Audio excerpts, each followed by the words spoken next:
là ce soir. Et de nous avoir donné la force de l'écouter ta parole. Seigneur Jésus, je voudrais que cette parole-là, Seigneur, s'édifie et que nous ne soyons pas des auditeurs oublieux. Merci pour tout.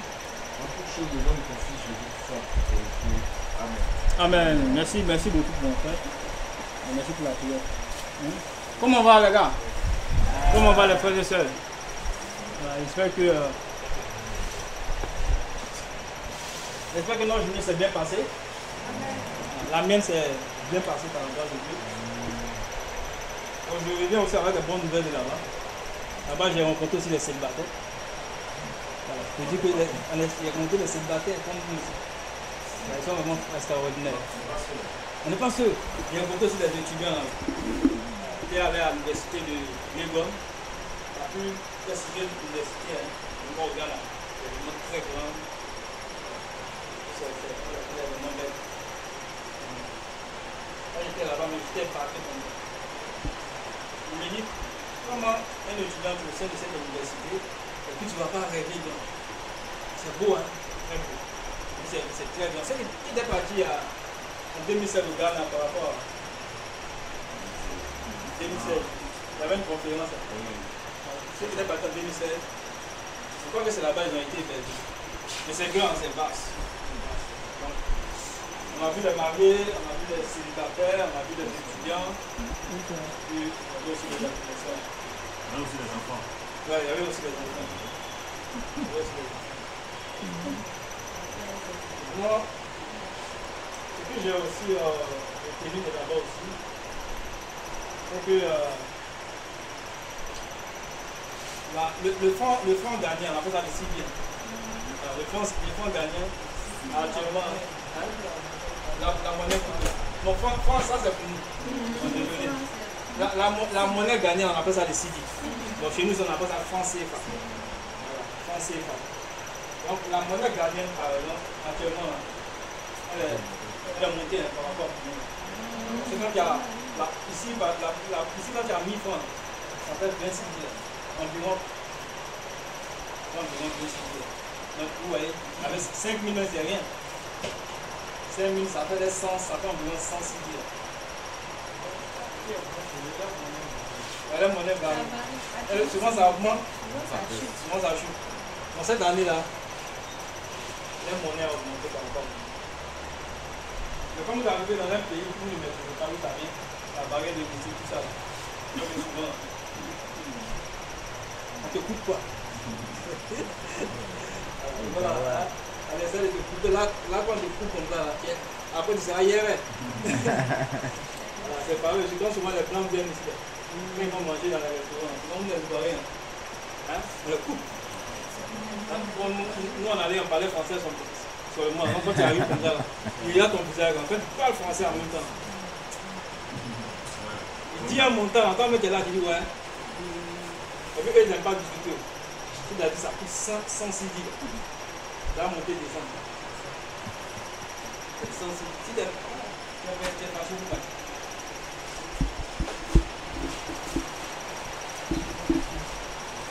Donc, aujourd'hui, on a tout gêné. Si vous aujourd'hui, il y a 20 ans de gêne. Voilà. 20 ans de gêne. Pardon? C'est pas demain. Ça commence aujourd'hui. Hein? On a dit 3 jours. Jeudi, vendredi, samedi. Non, on a dit mercredi, jeudi et vendredi. Le samedi, on ne gêne pas. Samedi, là, on va évangéliser. Non, c'était le mercredi, jeudi et vendredi. Donc, pour ceux qui ont oublié, hein, actualisez votre gêne, s'il vous plaît. Pour ceux qui n'ont pas oublié, comme moi, continuons à gêner. C'est important de continuer à gêner. Si vous avez vu un peu les objectifs du gêne, là, d'abord c'est notre relation d'abord avec Dieu, c'est-à-dire la consécration à Dieu.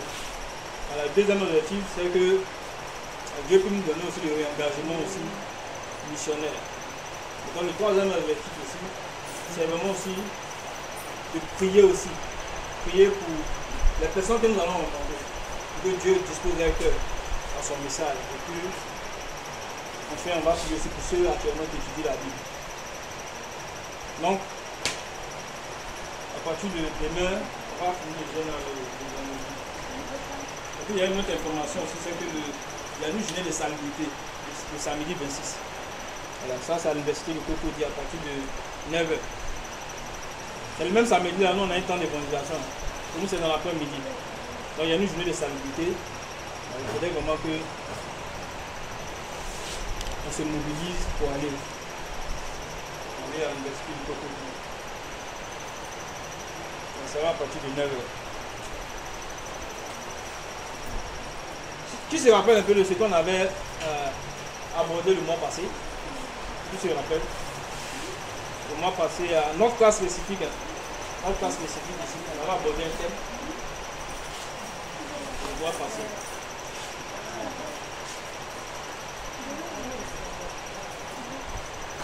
Pardon? Qui se rappelle un peu? Qui n'a pas oublié? Sans regarder dans son cahier. Je me rappelle plus exactement du thème, mais c'était le célibataire face au découragement, comme ça, les difficultés. Le célibataire face au découragement. Je sais pas. Le célibat est une bénédiction malédiction. C'était ça. Non, ça c'était. D'abord. C'était le mois de. C'était quel mois? Juin. C'est mai, non? C'est mai là. Et le mois de juin. Ah. Le mois de juin, qui se rappelle? Tu te rappelles? Le mois de juin, on avait abordé un nouveau thème là. Qui se rappelle un peu le mois de juin?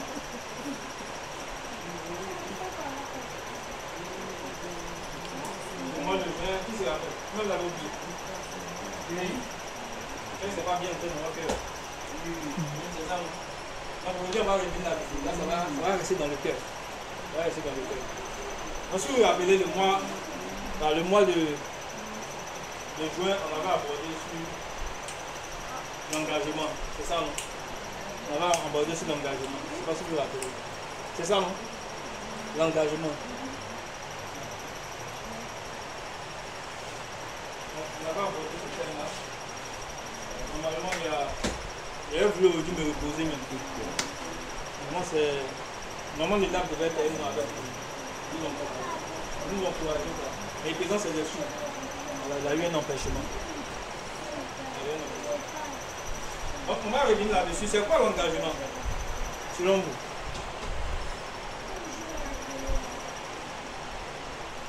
C'est quoi l'engagement selon vous?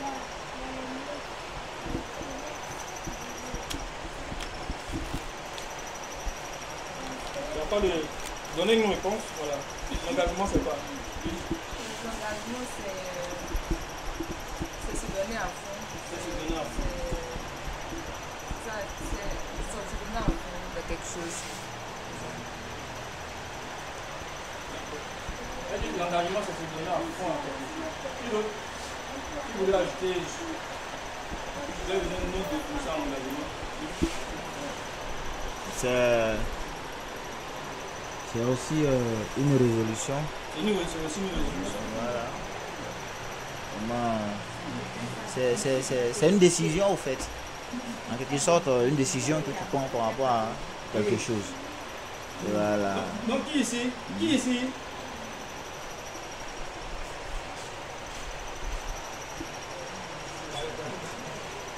Ah, ok. Donc, qui ici, par exemple, s'est vu une fois engagé dans quelque chose? Qui ici s'est une fois engagé dans quelque chose? Oui? Oui? Tu peux parler?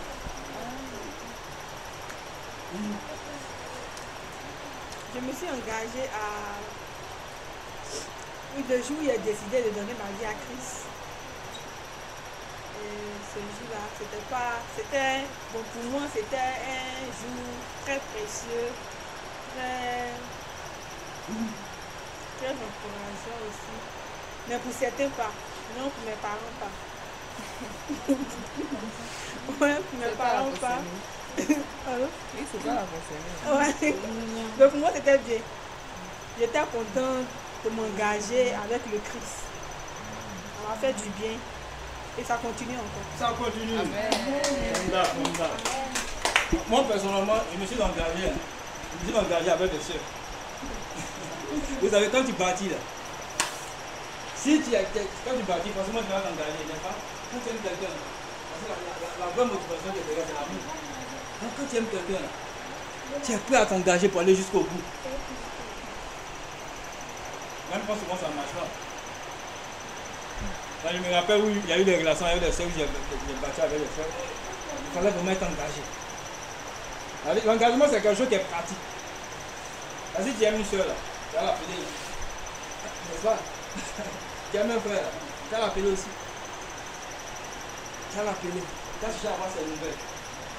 Voilà. Quand il y a une date là, même souvent, s'il y a 10 dates, tu vas vouloir faire les 10 dates avec après. Mais ça, c'est pas bon. Voilà. Ah, c'est pas bon, hein? Voilà, dans l'église là. Même quand tu bâtis avec nous, il faut nous permettre d'aller en tête avec d'autres personnes. Il ne faut pas être jaloux. Il y a certains qui sont jaloux. Ils sont jaloux. Et ils veulent aller en tête avec un seul. Quand il apprend que la sœur va en tête, nous sommes là. Il fait une chaîne, même une piste, Seigneur. Seigneur. Là, son cœur va changer. Seigneur, c'est pas moi. Seigneur, il faut pas son cœur. Et puis il a peur. Il ne faut pas avoir peur. Hein? Si la sœur est pour toi, ce sera pour toi. Tu l'encourages même à aller en tête avec d'autres personnes. Mais quand tu vas et puis tu es engagé dans quelque chose, puis le retour n'est pas bon, c'est pas facile. Hein? Le retour n'est pas bon, c'est pas facile. Et puis pour une relation amoureuse, quand le retour n'est pas bon,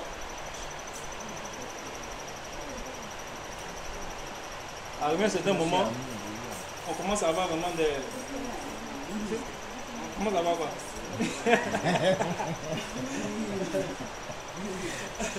Tu l'as dit quelque chose? Non! Ah, quand le retour n'est pas bon, on est découragé. On est découragé. Donc pour dire que l'engagement c'est quelque chose qui est pratique. Voilà, l'engagement c'est quelque chose qui est pratique. Et en tant que chrétien, nous venons des personnes vraiment plus engagées. Aujourd'hui par exemple, là, même pour avoir un travail, il faut être engagé. Et l'engagement, c'est une valeur très importante pour un chrétien. L'engagement, c'est une valeur incontournable pour les chrétiens. La plupart des personnes qui réussissent sont des personnes qui sont engagées. La plupart des personnes qui réussissent sont des personnes qui sont engagées. L'engagement n'est pas exemple aussi vraiment d'échec. Tu vas t'engager dans quelque chose, puis tu seras confronté à des difficultés. Vous voyez? Voilà. Quand on engage, ça ne veut pas dire que tout va nous réussir. Mais l'engagement, c'est aussi le fait de surmonter les difficultés qui vont se présenter sur notre chemin. Amen. Amen. Donc l'engagement, frère et sœurs, c'est une valeur fondamentale pour nous en tant que célibataires. Alors s'il y a quelque chose que tu ne dois pas laisser de côté, c'est l'engagement.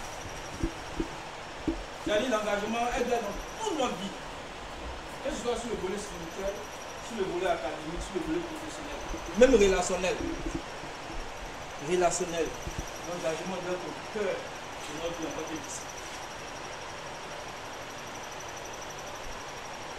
Amen. Dans la Bible, il y a certains personnages, moi, qui m'ont beaucoup marqué. Ces personnages, on va voir quelques-uns. Voilà. Si vous vous rappelez un peu le mois passé, on parlait avec ce qui fait aujourd'hui que les gens sont engagés. On a vu quelques facteurs. Pêle-mêle. Qui peut citer pêle-mêle quelques facteurs dont nous avons parlé le mois passé? Quelques facteurs du manque d'engagement. Qu'est-ce qui fait qu'aujourd'hui que les gens sont pas engagés? Oui. Pardon? Les frustrations. Pourquoi les frustrations peuvent nous démotiver? Pourquoi les frustrations? Oui. Tu peux parler? Les difficultés de la vie. Les difficultés de la vie. En termes de frustration, si vous vous rappelez un peu, il y a certaines personnes par exemple qui qui ont subi des frustrations. On dit par exemple, en tant que chrétien par exemple, on sait que par exemple, dans le service par exemple, en tant que chrétien, on sait qu'on doit servir. Mais apparemment quand on sert et puis on ne reçoit pas souvent les remerciements, l'encouragement qu'il faut. Souvent ça peut nous casser. Ça peut nous casser. On dit bon, comment je sers, je balaie, je suis dans les services depuis des années, et on ne me voit pas, on ne me félicite pas. Mais ce que je vais dire simplement, le service que tu fais, c'est pas pour un homme que tu fais. Vous voyez, le service qu'on fait dans l'église, c'est pas pour un homme. Et si tu fais le service pour un homme, tu seras découragé. Quand tu vas pas avoir, si tu vas avoir le compliment des hommes, tu veux que les hommes te remercient, à un certain moment tu seras découragé. Mais quand tu sers pour Dieu, quand on te félicite ou on ne te félicite pas, tu rends gloire à Dieu. Tu rends gloire à Dieu.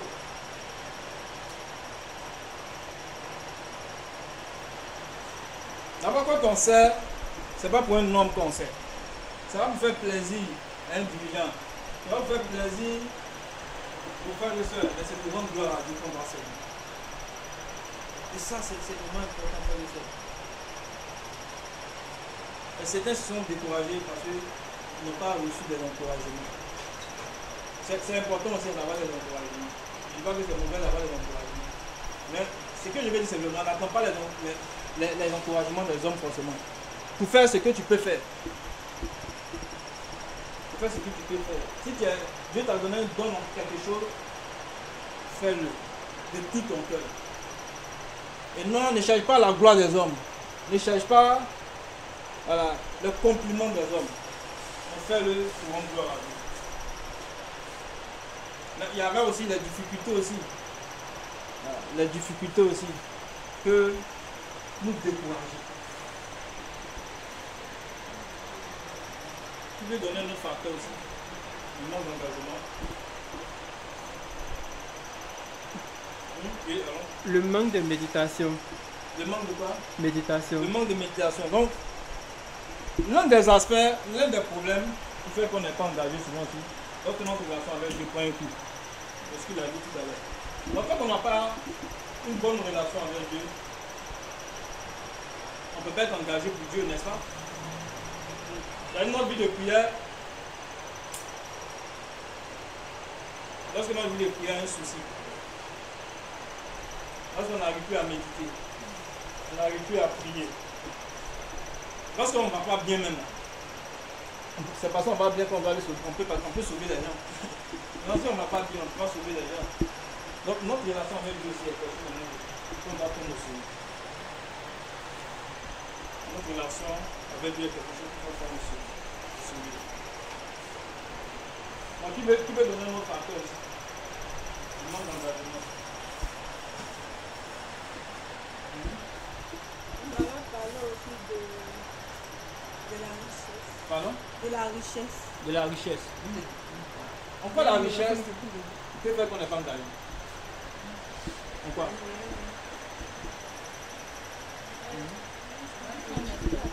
Bon, je pense que la richesse peut pousser à penser qu'on est trop arrivé, donc ce n'est pas à nous de faire des choses, c'est à d'autres de le faire.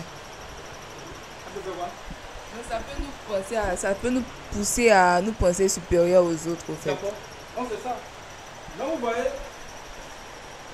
non, la bénédiction peut devenir malédiction pour nous, comme elle a dit là. Elle a dit par exemple, on se connaît en tant que célibataire. On n'avait rien. Maintenant Dieu nous a bénis. On a une voiture, on est mariés. Maintenant quand on va dans les banques maintenant, on a notre carte magnétique. On ne sait plus, vous voyez, non? On nous frayons. Donc on vient au culte maintenant. On vient au culte maintenant. On trouve qu'il fait tout chaud. On trouve qu'il y a trop de bavardage. On dit que la communion fraternelle, là, c'est... Vous voyez, non? Pardon?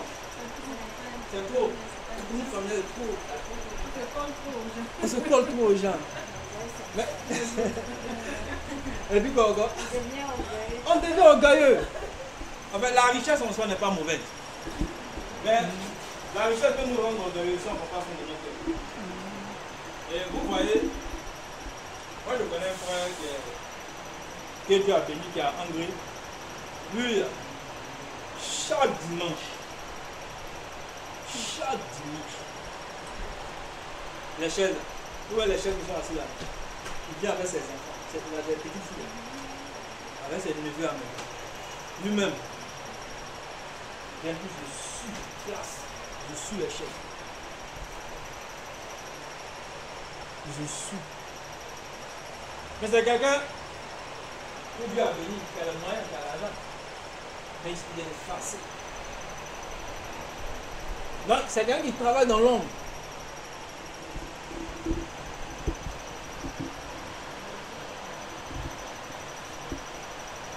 Donc, c'est à nous d'encourager, frères et sœurs, à toujours continuer à servir. Quand Dieu va nous élever, là, à toujours rester fidèle, à toujours continuer à servir, à rester humble. N'est-ce pas, l'humilité précède la gloire. Donc nous devons rester humbles. C'est ça. Rester humble. Un autre facteur aussi. Ce sont les sœurs qui sont... Les sœurs sont, elles sont engagées. Hein. Dans le péché aussi. C'est ça, ça t'éloigne déjà du groupe, ça t'éloigne de Dieu. Donc ça fait que tu n'es pas, tu ne te trouves pas, tu n'as pas la force même de faire les choses de Dieu en fait. Donc quelqu'un qui vit dans le péché, c'est fini. Parce que quand tu vis dans le péché, là, tu vas vouloir fuir les frères et soeurs. Maintenant quand tu appelles maintenant, allô? Tu vas commencer à mentir. Tu viens au culte aujourd'hui? Moi-même, je ne suis même pas à Abidjan. Je ne suis même pas à Abidjan.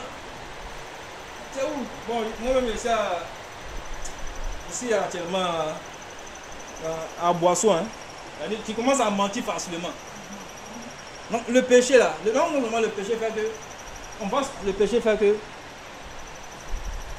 Pardon? Tu veux parler? Voilà. Non seulement le péché là, c'est quelque chose vraiment qui est subtil. D'ailleurs, quand tu le pratiques là, tu es content. Hein? Mais les conséquences sont plus dangereuses. On ne veut plus être en présence des frères et sœurs. Parce que bon, à l'intérieur, notre conscience nous accuse. Donc le péché comme ça, est aussi, frères et sœurs, un facteur de manque d'engagement. Le péché. Quand on vit dans le péché, on peut pas être engagé. Il n'y a pas autre chose. Et nous devons nous éloigner du péché. Amen. Nous devons nous éloigner du péché. Nous devons fuir le péché. Parce que quand tu vis dans le péché, tu ne peux pas être engagé. Parce que même quand tu vas aller évanger des personnes, tu ne pourras pas défier les gens. Là, à ce niveau-là, tu viens de beaucoup. Voilà qui dit les gens n'ont pas sorti dans le péché. Quand tu pratiques le péché, tu vis dans le péché. Le péché fait qu'on ne sera pas des vases utiles pour Dieu. Pour qu'on soit des vases utiles pour Dieu, il faudrait qu'on vive dans la pureté, dans la sanctification. Amen. Si vous prenons le livre de 2 Timothée, chapitre 2, verset 22.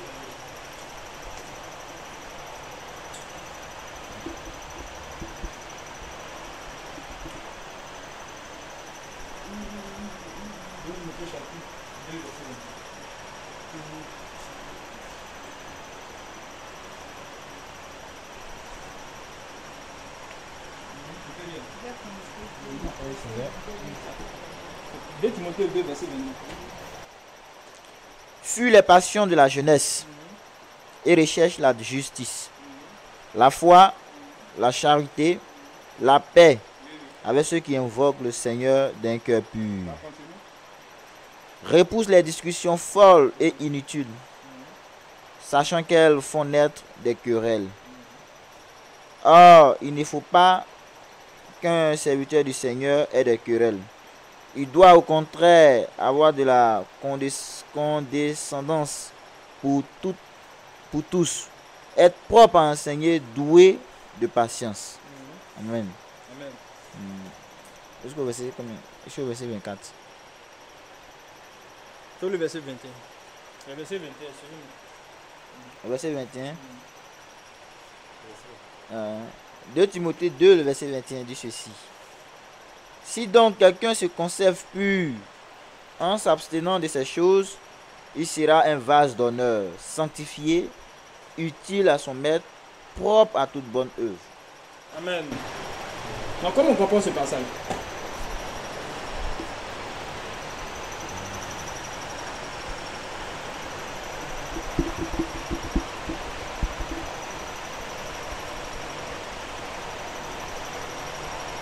Comment on comprend ça?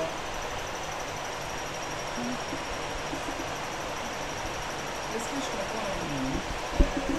La vie chrétienne, c'est une vie de lutte au fait. Parce qu'au début, il demande de fuir les passions de la jeunesse. On sait ce que veut dire fuir. Fuir, c'est courir rapidement pour s'éloigner de ton péché. On peut dire que pour demeurer en Christ, c'est quelque chose qui nécessite beaucoup d'efforts. Il faut vraiment fuir le péché. Et encore, faites tous tes efforts. Pour dire que ça nécessite beaucoup d'efforts. Ça ne sera pas quelque chose d'aisé, de facile. Donc naturellement, s'il y a des difficultés, il ne faudrait pas que ça nous étonne au fait. Parce que la Bible nous demande de faire des efforts de fuir. C'est ce que je comprends. Merci beaucoup. Une autre personne? Tu veux ajouter quelque chose?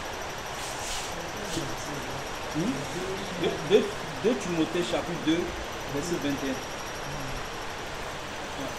Rectifier quoi, corriger, il y a dit verset 20. C'est 21. 21. Il y a dit 22, non? Donc, corriger. C'était 21. Ah oui.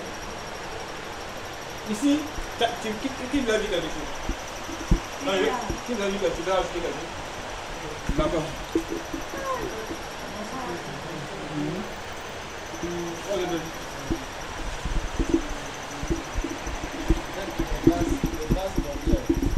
Et ici, on dit, si on se garde pur, on sera comme des vases d'honneur pour notre Seigneur.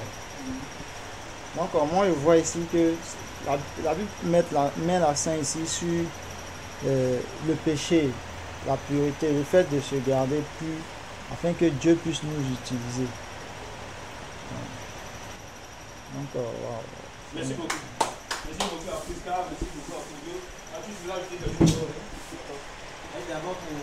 Tu es un bon caméraman. Il faut y aller le caméraman.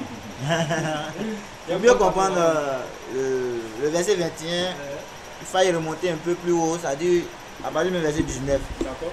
Voilà, pour un peu développer vraiment ce verset-là dans son contexte. C'est que il s'agit ici de l'apôtre Paul qui est en train de parler comme ça à son fils bien-aimé, que celui qui prononce le nom du Seigneur, je vais parler quand même de ses enfants, de ses disciples, qui s'éloignent vraiment de l'iniquité. Parce que Dieu ne va pas utiliser quelque chose qui n'est pas propre. Donc ils ont fait un peu, c'est-à-dire une comparaison avec les assiettes qui sont dans nos maisons.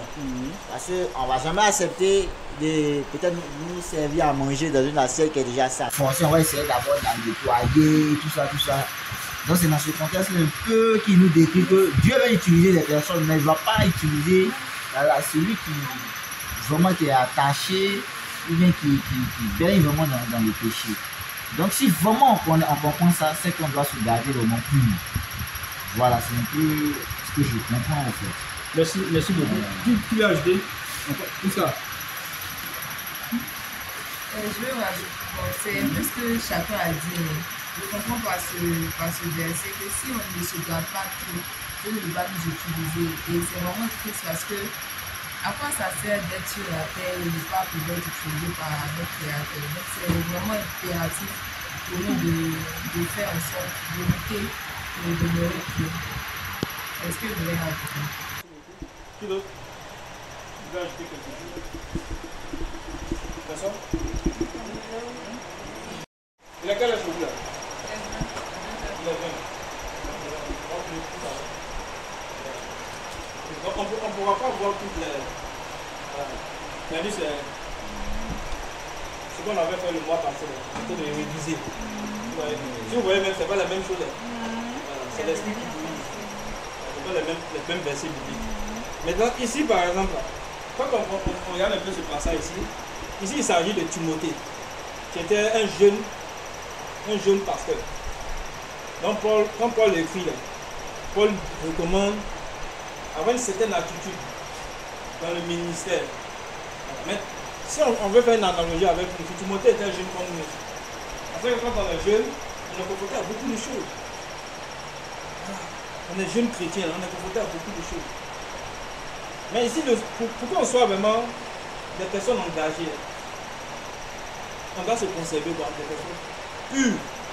Vous voyez, on est dans un monde où il n'est pas facile de se conserver pur. Le monde où on est là actuellement, il n'est pas facile pour qu'un homme, qu'une femme se conserve pur. C'est pas facile. On a un monde où l'impureté, c'est quelque chose qui se prolifère. Le monde où nous vivons. L'impureté se prolifère. Sur les réseaux sociaux, il y a l'impureté. Même quand tu sors, il y a l'impureté. Même ce qu'on entend, souvent il y a l'impureté dedans. Même souvent dans la musique même, dans certaines musiques là, quand ça rentre, là, tu écoutes là, hein? Dans certaines musiques, quand tu écoutes là, c'est pas bon, ça édifie pas. Donc on est dans un monde où c'est vraiment difficile de demeurer, de rester pur. Si vous voyez vous-même, c'est difficile. Où les tentations sont innombrables. Et nous, en tant que chrétiens, notre objectif, c'est de nous garder purs. C'est de nous éloigner du péché, c'est de fuir le péché. Nous conserver purs pour que le Seigneur puisse travailler avec nous. Parce que si on n'est pas pur, le Seigneur ne peut pas travailler avec nous. Donc, pour être engagé là, ça commence par là. C'est la base. C'est la base qui est là. On doit se garder pur. Aujourd'hui, comment va notre confession? Est-ce qu'on confesse? On continue à confesser. Ce qu'il faut comprendre, c'est que il y a deux choses qui se passent. Il y a... Être tenté, ce n'est pas un péché. Alors souvent, nous les chrétiens, on fait l'amalgame. Souvent ça arrive, certains, souvent on n'a pas cette connaissance. On peut être tenté à quelque chose, comme Jacques le dit, comme dit Jacques chapitre 1. La tentation n'est pas encore un péché. Mais c'est lorsque la tentation, en la pensant, là ça devient un péché. Si par exemple, tu tombes par exemple, il y a souvent, tu peux être tenté par exemple dans ton esprit à mentir par rapport à quelque chose. Moi on te pose des questions, et puis dans ton esprit, tu es là puis tu calmes. Tu vois non? Et ça va, je dois mentir, et ça, je dois dire la vérité. Actuellement, c'est là dans ton esprit, tu n'as pas encore péché, c'est ça. Tu n'as pas encore péché par exemple. Maintenant tu calcules, quand une mauvaise pensée arrive, tu dis bon ça, tu sais que ça, quand je compare avec la Bible, la vérité biblique, c'est contraire à ce que Dieu dit dans sa parole. Donc je ne mens pas par rapport à ça. Puis tu dis la vérité à la personne. Souvent, il y a sur l'état, quand quelqu'un te pose une question, mais tu prends le temps de calculer. Et puis tu essaies d'analyser ce qui est juste là. Tu dis. Mais néanmoins, tu as été tenté en pensée. Vous voyez? Donc la tentation, ce n'est pas forcément un péché. Par exemple, je suis sur les réseaux sociaux. Sur les réseaux sociaux, on voit beaucoup de choses. Des images vraiment immorales, impures. Voilà. Et si comme si des images impures, automatiquement, ce que je dois faire, je dois quitter là. Mais si je prends la peine, le bon plaisir, bon, le mauvais plaisir n'est pas bon plaisir. Voilà, allez dessus. Si par exemple une image pornographique, allez dessus à regarder. À prendre plaisir à regarder. Là, je suis en train de pécher. Il y a quelqu'un qui a dit que on ne peut pas empêcher un oiseau de chier sur notre tête. Il a dit, tu es en train de te balader. L'oiseau, il a versé son caca là. Ça, il ne sait pas, ça te touche. Tu vois là? Là, ça va faire serment. Mais est-ce que l'oiseau là, tu as laissé l'oiseau pour nous s'asseoir encore? Donc, on ne peut pas empêcher l'oiseau de chier sur notre tête, mais on peut l'empêcher de s'asseoir sur notre tête. Donc, cela veut dire simplement que quand le péché arrive, voilà, quand on est tenté, Dieu nous donne toujours les moyens aussi pour pouvoir venir à la vérité. Amen. Amen. Donc, ce que je suis en train de dire, c'est que ce qui est fondamental, frère, et frère, nous devons nous conserver, nous garder purs, c'est vraiment important. Voilà. Ouais, vraiment des bases d'honneur. En tant que célibataire, nous sommes des personnes exceptionnelles. Est-ce que vous savez ça? Des célibataires en Christ, là, nous sommes des personnes exceptionnelles. C'est-à-dire, vous êtes des personnes très rares. Est-ce que vous savez ça? Vous êtes des personnes très rares. En réalité, c'est le monde qui doit nous envier. Ce sont nos valeurs, en tant que chrétiens, c'est nos valeurs. Nos valeurs. Ce que nous pratiquons, c'est pas tout le monde qui fait ça. Voilà. Tu pratiques la chasteté, là, c'est pas tout le monde. C'est pas tout le monde. Donc c'est une valeur. Donc on est des personnes vraiment exceptionnelles, extraordinaires. Donc, nous ne visons pas. Amen. Nous ne visons pas. Parce que Dieu veut nous utiliser pour faire de grandes choses avec le ministère des célibataires, avec le ministère des étudiants. Dieu a mis en nous des dons. Mais il veut nous utiliser pour faire des grandes choses. Pour que nos ministères soient dynamiques. Mais d'abord, ça commence là-bas. Nous conserver plus. À nous éloigner tout ce qui est mensonge, la compromission. Si les autres veulent mentir, mais toi tu ne dois pas mentir. Vous gardez tout. Être vrai. Vous voyez non? Être vrai. Nous les personnes qui sont derrière le vrai. Regardez le christianisme, c'est d'être vrai. C'est ça le christianisme. Le christianisme, c'est d'être vrai, de vivre dans la vérité. Parce que quand on ne vit pas dans la vérité, on ne peut pas être engagé. On ne vit pas dans la vérité, on peut pas être vrai dans nos relations. Notre engagement doit être quoi? Authentique. Notre engagement doit être vrai. Mais si notre engagement n'est pas authentique, Dieu ne pourra pas le réaliser. Amen. Donc, frères et sœurs, voilà, j'ai vraiment qu'on en parle, on révise encore voilà, sur cette thématique que nous avons abordée du mois dernier, qu'on puisse encourager. Voilà, on puisse encourager. Et savoir en conclusion que Dieu attend chacun d'entre nous ici. Chacun de nous ici doit apporter quelque chose pour construire le ministère. Chacun de nous ici doit apporter quelque chose. Donc, le samedi, mobilisons-nous pour venir. On sera à chose. Pardon? Au foyer de jeunes. On va se mobiliser. Et comment on va faire? On va voir un peu de façon pratique. Comment on va. Voilà, on va dessus deux sites. Certains vont partir à l'IMGS. Certains vont partir dans le quartier là. On va se mélanger célibataire étudiant. Et Dieu va mettre sur nos chemins des personnes qui sont intéressés. Amen. Donc mobilisons-nous et puis venons massivement pour rendre gloire à Dieu. Donc Dieu attend la participation de chacun, l'engagement de chacun. Voilà. Si on engageait ensemble, vous allez voir qu'on va aller très loin ensemble. Donc que Dieu vous bénisse et à lui ce soit la gloire. Donc on va prier. Père, nous te bénissons, nous te disons merci. Seigneur, voici tes enfants. Donc on est venus ensemble, nous avons appris de toi ce soir. Nous avons révisé sur l'engagement. Tu as dit que toute écriture inspirée de Dieu qui pour enseigner, pour convaincre, pour corriger, pour instruire dans la justice. Et Seigneur, nous avons appris, nous désirons que Seigneur, ta parole soit dans notre cœur. nous dirons que Seigneur, tu nous aides, Seigneur, avec des bases d'honneur, des bases utiles, Seigneur, de nos différents ministères. Oh Seigneur, Père, par là, nous voulons commencer d'abord par la pureté du cœur. Nous voulons commencer d'abord, Seigneur, en venant vers toi ce soir, Seigneur, pour que, Seigneur, nos cœurs, Seigneur, soient purifiés. Pour que, Seigneur, tout ce qui pourrait faire un blocage, tout ce qui pourrait constituer une barrière de notre intimité avec toi, Seigneur, tu puisses, Seigneur, ôter ces choses au nom de Jésus. Merci de nous aider des hommes et des femmes, Seigneur, utiles dans ton royaume. Nous aider des femmes et des hommes, Seigneur, engagés pour toi, Seigneur.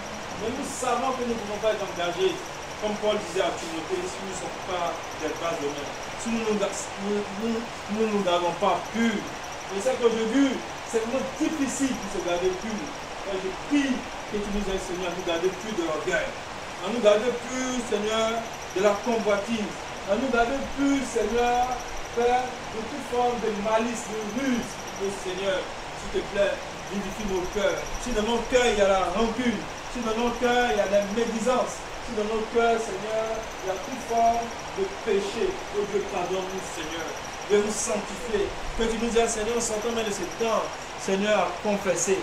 S'il y a des luttes, s'il y a des choses que nous n'avons pas dit, Seigneur, depuis un certain temps, aide-nous en parler, afin, Seigneur, Père de gloire, de trouver, Seigneur, du réconfort, de l'encouragement. Seigneur, je bénis encore ton nom pour tes enfants qui sont là, Seigneur. Papa, je prie de bénir chacun d'entre eux.